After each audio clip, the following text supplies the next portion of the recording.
Hi, kiddos. Thanks for coming to Grandpa Ken's Reading Time. Listen, we have a very special guest today that I think you're all going to enjoy meeting. It's Super Pete the Cat. Yep, Pete just joined us today. He's going to sit and listen like a good cat should while we read Pete the Cat Out of This World. Ooh, wonder what that means. Huh? Look at there. Out of this world, huh, Pete? Pete is very happy. He's been chosen for a super groovy mission. He's going into outer space. He will be the first cat to walk on the moon. But first, he's got to train. There's a lot to learn to be an astronaut, and that's what you're called if you go to space. Pete goes into the zero gravity chamber and he spins and he spins and he spins. He learns how to drive a rover. Pete practices picking up small rocks. Pete goes to mission control. I was at mission control once when I lived in Florida. He learns how the astronauts speak to the crew on Earth. He learns how the rocket gets into space and he learns how it lands. Finally, Pete's ready. What do you think? You think Pete's ready to go up in space? Well, we're about ready to find out. Pete and the other astronauts climb into the space capsule. They buckle in and prepare for the flight. 5, 4, 3, 2, 1, fire! The ship shakes and rattles. Lift off! A loud sound fills the cabin. Pete looks out the window. They're speeding through outer space. Super cool. The ship blasts past a satellite. A comet streaks by the window. The Earth grows smaller as the astronauts make their way to the moon. The farther you get away from something, the smaller it looks. The trip to the moon takes a long time. So Pete brings his guitar. He plays a groovy interstellar song for the other astronauts.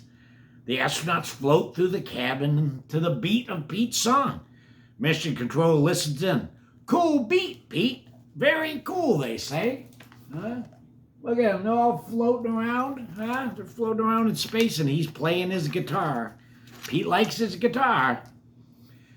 Pete's mission is almost complete, but first he has one more job to do.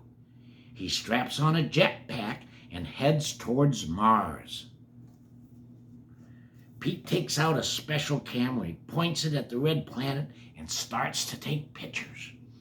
Pete zooms left, he zooms right, he zooms left again. Snap, snap, snap. Soon he has thousands of pictures. Oh no. Pete's lost track of time. He's drifted too far away from the moon. He has to make it back before the ship takes off for Earth well, you know. Pete refires his jetpack. He zooms towards the moon's surface. If he doesn't make it back, he'll be stuck in space forever. Uh-oh, look at him. Think he's nervous? Huh? I do. I bet he's really starting to get real nervous. Whew. Pete makes it back. Oh, goodness. Just in time. The other astronauts are already in the ship. Pete climbs aboard and straps himself in. And then Pete looks out the window. The moon grows smaller and smaller and smaller as the astronauts begin their journey back to Earth. Finally, the ship reaches the Earth's atmosphere. It touches down and taxis to a stop.